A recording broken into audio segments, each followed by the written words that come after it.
नमस्कार दोस्तों। सबसे पहले तो नववर्ष की आप सबको बहुत बहुत शुभकामनाएं।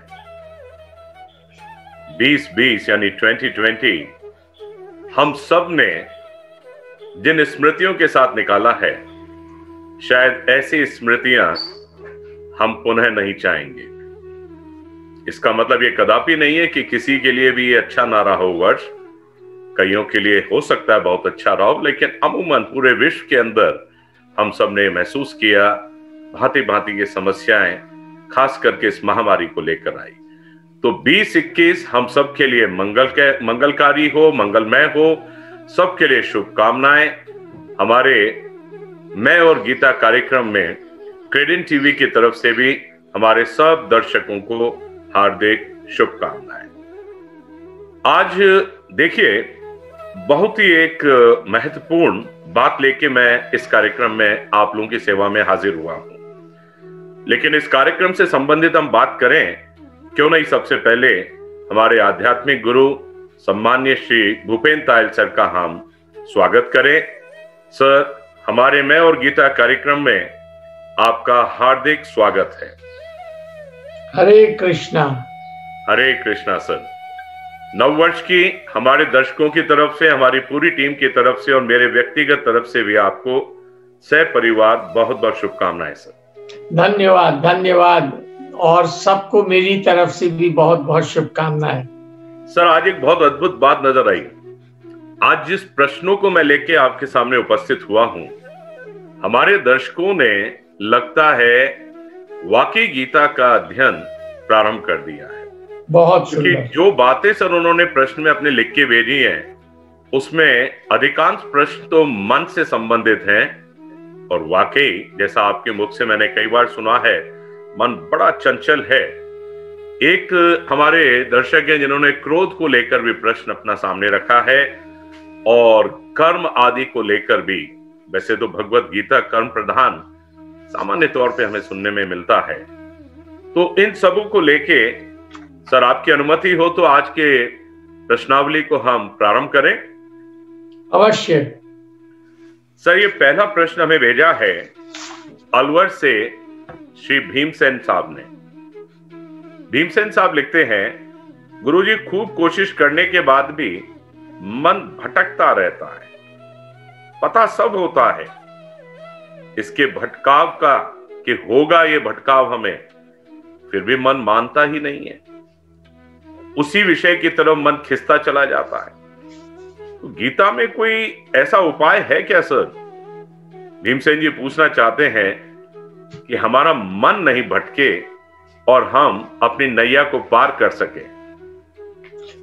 भीमसेन साहब, आपको और क्रेडेंट टीवी के अन्य श्रोतागणों को मेरा दंडवत प्रणाम। सबसे पहले बहुत सुंदर प्रश्न है आपका और बड़ा ही आवश्यक है इसके उत्तर को जानना। देखिए, गीता में भी अर्जुन इस प्रकार का प्रश्न श्री कृष्ण से करते हैं। वे कहते हैं कि प्रभु, मन को वश में करना मैं इतना कठिन मानता हूं जैसे कि वायु को रोकना। वायु को रोकना बहुत कठिन होता है, ऐसे ही मन को रोकना भी बड़ा ही कठिन है। तो श्री कृष्ण उत्तर देते हुए कहते हैं, असंशय महाबाहो मनो दुर्निग्रह चलम। इसमें कोई शक नहीं है हे महाबाहो अर्जुन कि मन को वश में करना बहुत कठिन है। अभ्यासेन तु कौन्ते वैराग्येन च गृह्यति। परंतु अभ्यास और वैराग्य से इसको वश में किया जा सकता है। So अभ्यास में you mean to say continuous practice we have to do about it. बिल्कुल ठीक कह रहे हैं। बिल्कुल ठीक कह रहे हैं। तो देखिए, वैराग्य और अभ्यास का अर्थ आपने बताया कि लगातार मन को अपने ध्येय में लगाना अभ्यास है जी। और वैराग्य मतलब विषयों में, भौतिक विषयों में आकर्षण ना रखना, और उसके लिए मन और इंद्रियों को, उसके लिए इंद्रियों को वश में करना पड़ेगा, क्योंकि हम लोग मन को वश में करने की बात कर रहे हैं। तो मन को वश में करने के लिए वैराग्य होना चाहिए, और वैराग्य के लिए इंद्रियों को वश में करना बड़ा आवश्यक है।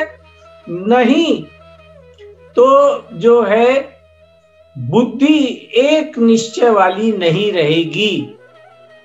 और बुद्धि वैसे तो मन से ज्यादा बलवान कही गई है, और बुद्धि मन को वश में करने के लिए सक्षम है, परंतु सक्षम तभी होगी जबकि वो एक निश्चय वाली होगी। तो अब उसको एक निश्चय वाला करें कैसे जी? उस बुद्धि में जो भी हम बुद्धि से संकल्प करते हैं जी कि हम आज जो है ये काम करेंगे, उसकी हत्या ना होने दें। और उसके अभ्यास के लिए क्या है कि परिवार में, परिवार के सदस्यों के साथ हम जो भी प्रॉमिस करें, छोटे छोटे प्रॉमिस करते हैं, जैसे अपने बच्चे को या पोते को, पोती को हम ये प्रॉमिस करते हैं कि आज तेरे लिए मैं चॉकलेट लाऊंगा, तो लाइए। उसको आज की चीज को कल पे मत टालिए। अगर आपने कहा कि मैं 10 बजे ये करूंगा, तो 10 बजे वो करने की चेष्टा कीजिए, उसको 10:30 मत होने दीजिए। तो इन छोटी छोटी चीजों को जब आप इन छोटी छोटी चीजों पे कायम रहेंगे, तो फिर बड़े बड़े संकल्प अपने आप सिद्ध होंगे। आपकी बुद्धि एक निश्चय वाली हो जाएगी। अगर फिर भी आप जो है मन को वश में करने में सफल नहीं होते हैं, तो आर्त भाव से भगवान को पुकारें। ये आर्त भाव क्या है सर? बड़ी चेष्टा कैसे पुकारे वो मैं बता रहा था। अरे सॉरी। हे कृष्ण, मैंने बहुत कोशिश की, पर ये मन वश में होता ही नहीं है, अब तू ही मेरी सहायता कर। तो भगवान हमारे हृदय में स्थित हैं, हमसे बहुत प्यार करते हैं, वो अवश्य ही मेरी सहायता करेंगे। बहुत खूब सर, बहुत खूब। देखा भीमसेन साहब, तो मन को वश में करने का महामंत्र तो हमारे गुरुजी ने आपको दे दिया है। बस आवश्यकता तो इस बात की है कि आप बिल्कुल दृढ़ता से इस तरफ लग जाएं। और जैसा हमें बताया है सर ने कि डिटैचमेंट बहुत जरूरी है, वैराग्य।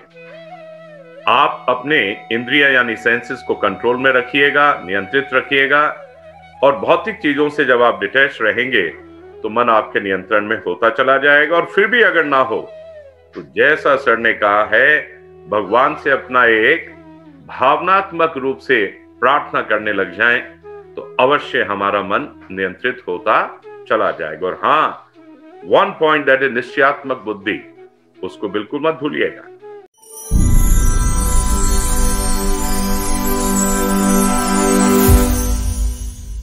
मन से रिलेटेड ही हमारे विनोद शर्मा साहब हैं भीलवाड़ा से, उन्होंने प्रश्न कर दिया है सर, और वो ये कहते हैं कि अमूमन देखने में आता है कि मन आकर्षक चीजों की तरफ ही आकर्षित होता है, अनाकर्षक जो चीजें उसकी तरफ मन जाता ही नहीं है। तो ये क्या बीमारी है? ये आकर्षक चीजों की तरफ ही क्यों जाता है मन? ये किसका प्रश्न है? ये है विनोद शर्मा साहब भीलवाड़ा से। विनोद शर्मा साहब, आपके प्रश्न से तो ये प्रतीत होता है कि जिन आप ये कह रहे हैं कि जिन चीजों में मन आकर्षित हो गया उन्हीं के प्रति आकर्षित क्यों होता है। आप शायद ये कहना चाहते हैं कि भौतिक चीजों के प्रति मन क्यों आकर्षित होता है। सर वैसे मैं जो समझा हूं उनका मतलब ये है कि हम अमूमन ये देखते हैं कि वही जैसे कंपैरेटिव एस्पेक्ट हो, कि एक जैसे पेन है बड़ा अट्रैक्टिव और दूसरा अट्रैक्टिव नहीं है, तो दुकान पे हम जाते हैं तो अट्रैक्टिव पेन की तरफ ही मन चला जाता है, दूसरी तरफ नहीं जाता। शायद वो ये इस तरह से ले लेते हैं, परंतु कहने का तात्पर्य यही है शायद उनका कि जो भौतिक चीजें हैं मटेरियल ऑब्जेक्ट्स हैं, उनमें से जो मन को भा रही हैं उसी तरफ मन आकर्षित क्यों होता है? तो देखिए, इसमें एक बड़ा सुंदर प्रिंसिपल ध्यान रखने का है कि आकर्षण सदा सजातीय चीजों में ही होता है। आकर्षण सजातीय चीजों में ही होता है, जबकि विकर्षण जो है वो किस में होगा? विजातीय चीजों में। जी। तो मन जो है वो प्रकृति का कार्य है जी। इसलिए मन आकर्षित होगा प्रकृति में या प्रकृति के कार्य अर्थात शरीर में, व्यक्तियों में, पदार्थों में, ऐसी चीजों में ही मन आकर्षित होगा। जी। और स्वयं जो है, स्वयं की सजातीयता भगवान से है, आत्मा की सजातीयता भगवान से है। तो परंतु जब स्वयं, हालांकि ये आपका प्रश्न नहीं है पर फिर भी मैं बता दूं कि परंतु जब ये आत्मा शरीर से तादात्म्य कर लेता है या मन से तादात्म्य कर लेता है, तो बजाय भगवान में आकर्षित होने के, भगवान से संबंध जोड़ने के, ये भौतिक चीजों में आकर्षित होने लगता है, क्योंकि मन तो उसी में आकर्षित होता है। जी। तो मन जो है, मन भौतिक चीजों में आकर्षित ना हो, लाभ तो तभी है ना। ये तो ठीक है, प्रिंसिपल से हमने जान लिया कि मन क्यों भौतिक चीजों में आकर्षित होता है, परंतु इससे लाभ नहीं होगा। लाभ तो तभी होगा जब मन भौतिक चीजों में आकर्षित ना हो। तो कैसे ना हो? कहीं ना कहीं तो देखिए ये मन भागेगा ही, आप इसको पकड़ के नहीं रख सकते। सिर्फ समाधि में ही ये पकड़ा जाता है, पर जहां समाधि टूटी फिर ये भागने लगेगा भूत की तरह से। तो इसलिए ये भागे ना, इसके लिए आप इसको भगवान में लगाओ। जैसे कि पहले कहा था कि मन को पकड़ने के लिए, वश में करने के लिए इसे बार बार आप ध्येय में लगाओ। तो भगवान में इसको लगाओ। भागे अगर ये कहीं से भी आता है, कहीं भी चला जाता है, तो गीता में कहा है इसको पकड़ के लाके फिर मेरे में लगाओ। तो इस तरह से क्यों आकर्षित होता है, एक बात हुई। और उससे लाभ हो, इसके लिए आवश्यक है इसको भगवान में लगाने की चेष्टा करते रहो, करते रहो, करते रहो। अभी गीता में ये कहा है, देखिए इसका अभ्यास करना पड़ता है। तो गीता में कहा है, मैया सक्त मना पार योगम युंजन मदाश्रय, मुझ में आसक्त मन वाला हो जा। मन आसक्त है नहीं, उसको कर तू मुझ में आसक्त। बहुत अच्छा सर, बहुत सुंदर विनोद शर्मा साहब। तो अब पता लग गया ना अब आपको कि वास्तविकता क्या है।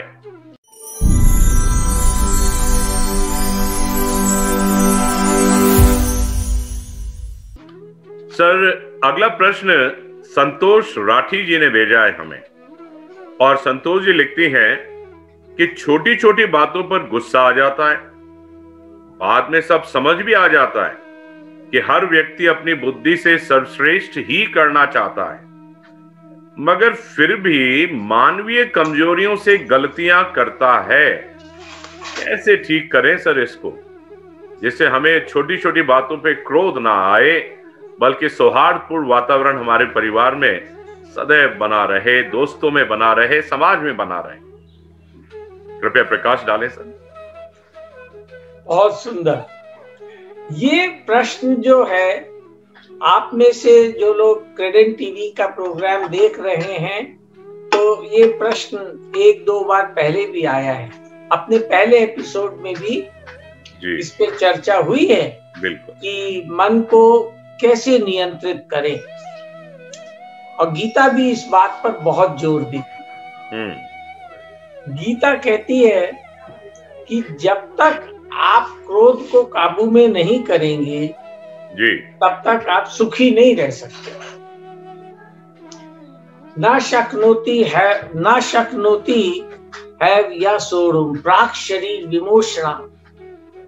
तो प्राक शरीर विमोचना, तो जो काम क्रोध से पैदा होने वाले वेग को सहने में समर्थ नहीं है, तो गीता कहती है कि वो योगी नहीं है और वो सुखी नहीं है।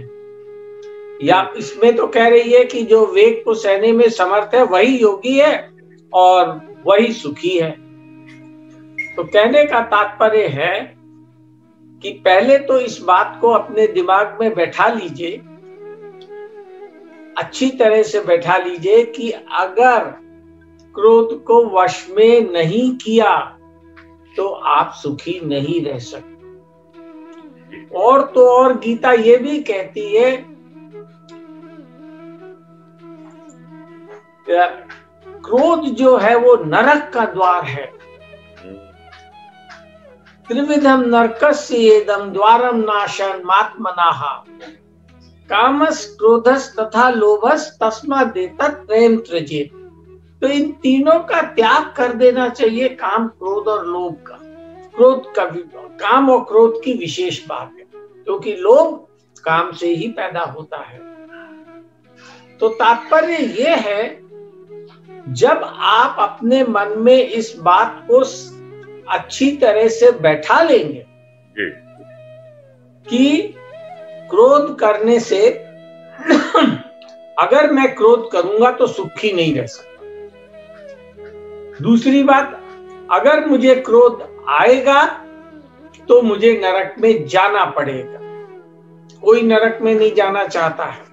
ये बात दूसरी है कि आसानी से बचा नहीं जा सकता है, पर डेफिनेटली बचा जा सकता है। तभी तो कृष्ण कह रहे हैं कि इसको छोड़ो तुम, तस्मादेतत् त्रयं त्यजेत्, इन तीनों का त्याग कर दो।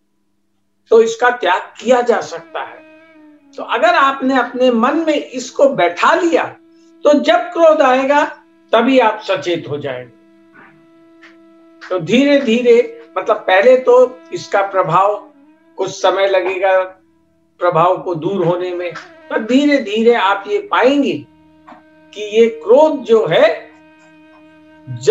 आते ही आप सचेत हो जाएंगे। और क्रोध आने से पहले उसका वेग उत्पन्न होता है। इससे पहले कि आप क्रोध किसी पर प्रकट करें, उसके पहले वो अंदर से वो उबलना महसूस हो जाएगा आपको। तो उसी समय जो है आप इसको रोक देंगे। सर, यहीं पे एक बात याद आई, अगर आपकी अनुमति दें जी। वो बात ये याद आई, मैंने सुना था कहीं पे भी, जब भी क्रोध आए तो भैया उस परिस्थिति से दूर हट के 1 से लेके 20 तक गिनने लग जाओ तो तुम्हारा क्रोध भी शांत हो जाएगा, या 1 गिलास पानी पी लो, क्रोध शांत हो जाएगा। क्या ये क्रियाएं भी हेल्पफुल होती हैं? बिल्कुल हेल्पफुल होगी, पर ये बिल्कुल हेल्पफुल होगी। मैं तो सिर्फ उन एस्पेक्ट्स पे प्रकाश डाल रहा था जिनकी चर्चा गीता में की हुई है। पर बहुत आपने बिल्कुल ठीक कहा कि अगर आप थोड़ी देर रुक जाओ जी, जैसा आपने कहा 1 से लेकर 20 तक गिनती गिन लो, पानी पी लो, तो वो जो उबलना है अंदर का जी, वो शांत होने लगेगा। पर वो सारी की सारी चीजें जो है ना तो बड़ी टेम्परेरी है। हाँ। जबकि अगर आपने अपने अहमता में ये डाल लिया, अपने भावों में ये अंदर से ये डाल लिया कि ये जो क्रोध अगर मेरे को आया तो मैं सुखी नहीं रह सकता, मुझे दुख झेलना ही पड़ेगा और मुझे नरक में भी जाना पड़ेगा। बिल्कुल। तो फिर स्थायी सॉल्यूशन मिल जाएगा। बिल्कुल बिल्कुल, जो कृष्ण ने दिया है। बिल्कुल सर, हम तो बहुत आभारी हैं आपके और कृष्ण भगवान के कि जिन्होंने हमारे कल्याण के लिए बहुत सारी बातें, या सब कुछ सारी बातें ही भगवत गीता में लिख दी हैं। तो संतोष राठी साहब, मिल गया ना उत्तर आपको? ये जो छोटी छोटी बातों पे गुस्सा आता है ना, कैसे नियंत्रण किया जाए। वैसे एक बात है संतोष जी, आपका नाम संतोष है भाई। मैं जो सर की बातों से समझ पाया हूं, अपने असंतोष को मिटा दीजिएगा, जो आप हैं उसी पे रहिए, तो क्रोध और नियंत्रित होता चला जाएगा। शायद यही बात सर भी बताना चाह रहे हैं।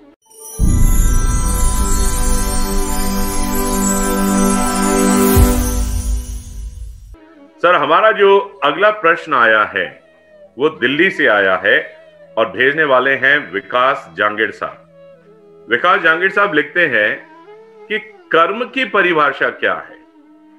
गुरुजी थोड़ा विस्तार से बताने की कृपा करें कि कर्म की परिभाषा क्या है, किसे कर्म कहें किसे नहीं कहें, क्योंकि हम तो जो अभी तक करते आ रहे हैं उसी को कर्म मानते हैं।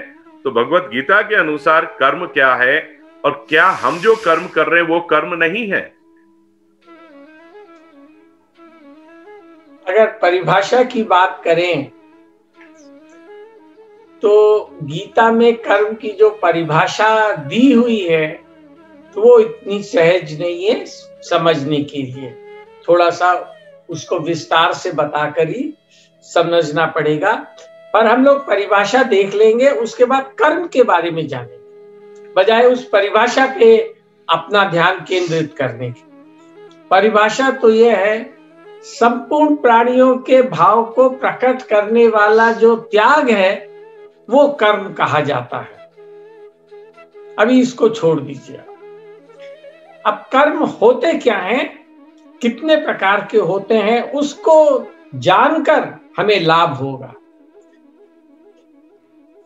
तो क्रिया एक होती है, क्रिया एक होता है कर्म, एक होता है विकर्म और एक होता है अकर्म। तो क्रिया जो होती है वो फलजनक नहीं होती है, उसका कोई फल नहीं मिलता है, न पाप न पुण्य, उसमें कोई ऐसा नहीं भाव होता है कि मैंने किया। जैसे कि सांसों का चलना, आंखों का खुलना बंद होना, भोजन का पचना, या फिर आप और उदाहरण ले सकते हैं, कई शारीरिक क्रियाएं हैं। दिल का धड़कना हुआ सर। हाँ, दिल का धड़कना, बहुत सुंदर योगेश शर्मा साहब।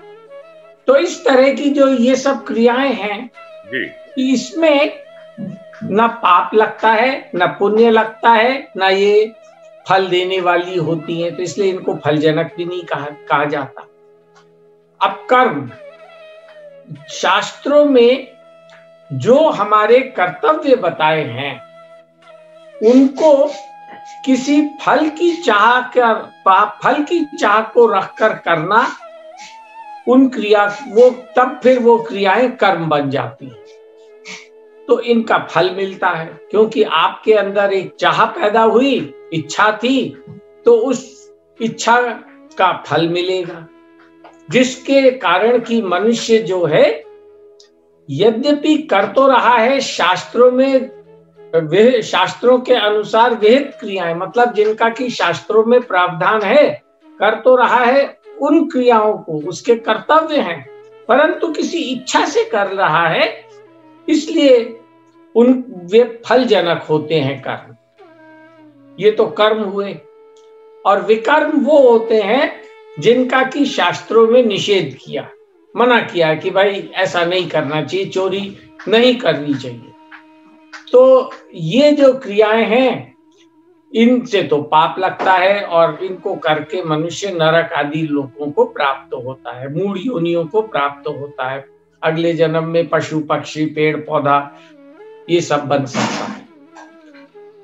और फिर अकर्म, वे शास्त्र विहित क्रियाएं जो कि बिना किसी फल की इच्छा के की जाती हैं। हमारे कर्तव्य कर्म जो हम बिना कुछ चाहे से मतलब है अपने लिए कुछ नहीं चाहना। कभी भी कोई कामना शून्य नहीं हो सकता, इसलिए निष्कामता का ये अर्थ मत ले लीजिएगा कामना शून्य हो जाना। अपने लिए कुछ ना चाहे। तो अपने लिए चाहे बिना, अगर कोई कुछ भी चाहे बिना कोई अपने कर्तव्य कर्मों को दूसरों के हित में करता है अथवा भगवान की प्रसन्नता के लिए करता है, तो वे सारी क्रियाएं अकर्म हो जाती हैं और अकर्मों का हमें कोई फल नहीं मिलता है।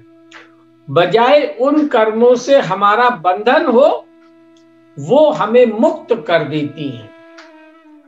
ओके, तो आपका तात्पर्य सर बताने का ये है, हम तो बड़े कृतार्थ हुए आज ये समझकर कि कर्म, क्रिया, अकर्म और जो निषिद्ध कर्म है, ये बहुत ही सुंदर व्याख्या आपने हम सब के कल्याण के लिए प्रस्तुत कर दी है सर भगवत गीता में।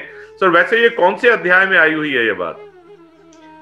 ये जो है 4थे अध्याय में भगवान ने इसकी चर्चा की है, 3रे अध्याय में भी की है। जी जी। कर्मों का तत्व गहन है। तो विकास जांगीर साहब, लग जाइए प्रभु आप इसमें। विकास हमारा वाकई तब है जबकि हम भगवत गीता में कही हुई बातों को आत्मसात करना प्रारंभ कर दें।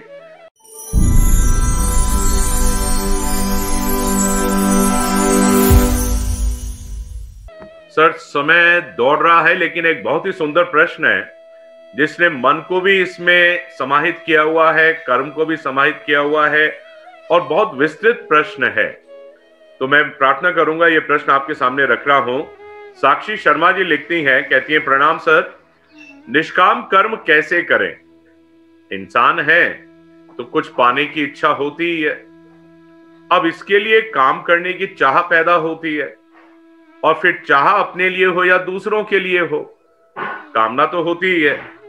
अनेक बार दूसरों के लिए हम दिल से कुछ करते हैं बिना किसी उम्मीद के, पर वहां से जब निरादर हो या फिर हमें इस्तेमाल करने जैसे भाव दिखते हैं तो ये मन निष्काम कर्म करने के लिए तैयार ही नहीं होता, क्योंकि फिर दिल को बहुत दुखाता है सब और खुशी के बदले हम तो बल्कि नेगेटिव होते चले जाते हैं। साक्षी जी कह रही हैं, क्या करें सर ऐसी परिस्थिति में, समझ में नहीं आता।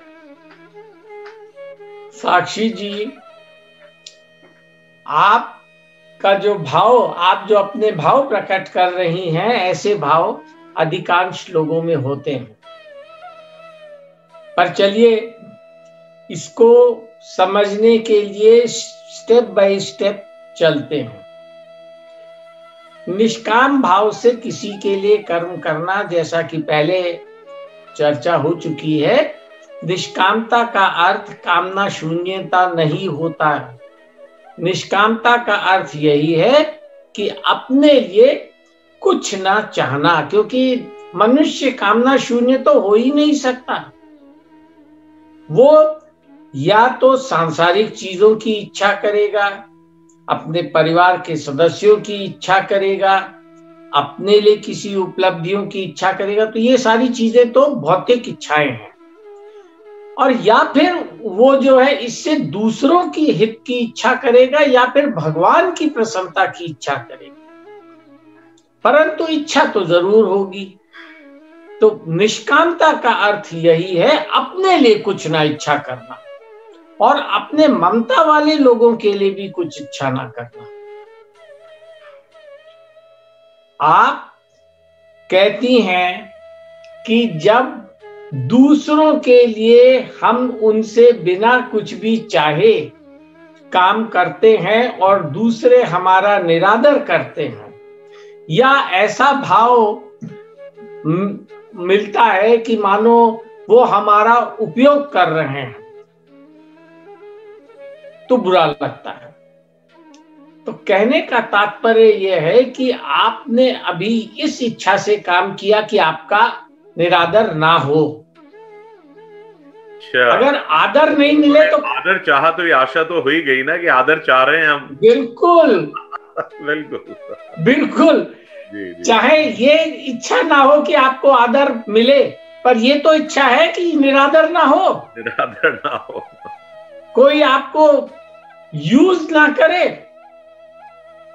भाई ये सब भौतिक, ये सब शारीरिक स्तर पर भाव हैं, आपके लिए भाव नहीं है। ये कोई आपको आपका आदर निरादर नहीं कर सकता, वो सब शरीर से संबंधित चीजें हैं।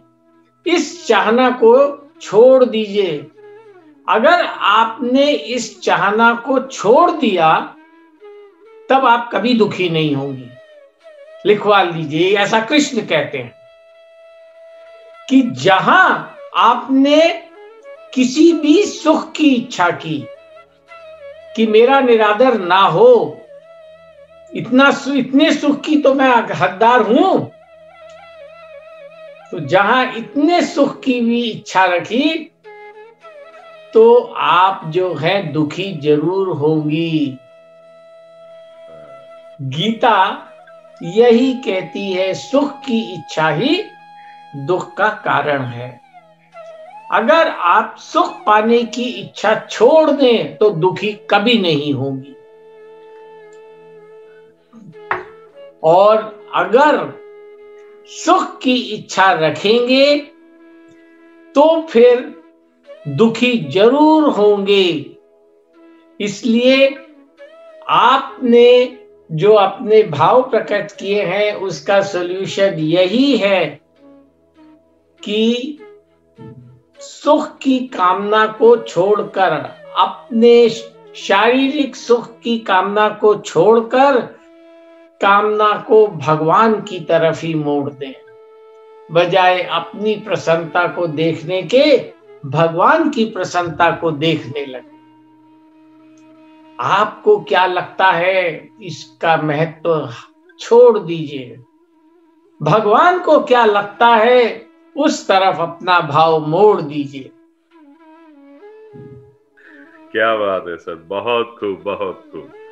यानी हमें जो लगता है उस चीज को छोड़ना है, लेकिन भगवान को जो प्रिय लगता है उस भाव को अगर हम पकड़कर अपने जीवन को जीने लग जाएं तो साक्षी जी, कोई कारण नहीं कि आपको तुरंत सफलता मिलेगी। देखिए, आप में बहुत सारे गुण भरे पड़े हैं, जैसा कि आपने अपने प्रश्न में लिखा है, लेकिन ये जो आदर पाने की बात है, जैसा आपने लिखा है, सर उसी पे स्ट्रेस देके आपको कह रहे हैं कि ये भी तो एक कामना है, और जहां कामना रहती है वहीं दुख का आगमन तुरंत हो जाता है। क्योंकि देखिए गीता में, मैं आपको रोक रहा हूं, एक सेंटेंस और बोलूंगा। गीता में कहा है, आवृतम ज्ञान में तेन ज्ञानीनो नित्य वैरिणा। ये जो कामना है ना, ये कामना मनुष्य के ज्ञान को अर्थात विवेक को ढक देती है, और तब मनुष्य मोह में चला जाता है, और मोह में मनुष्य की बुद्धि उल्टी चलती है।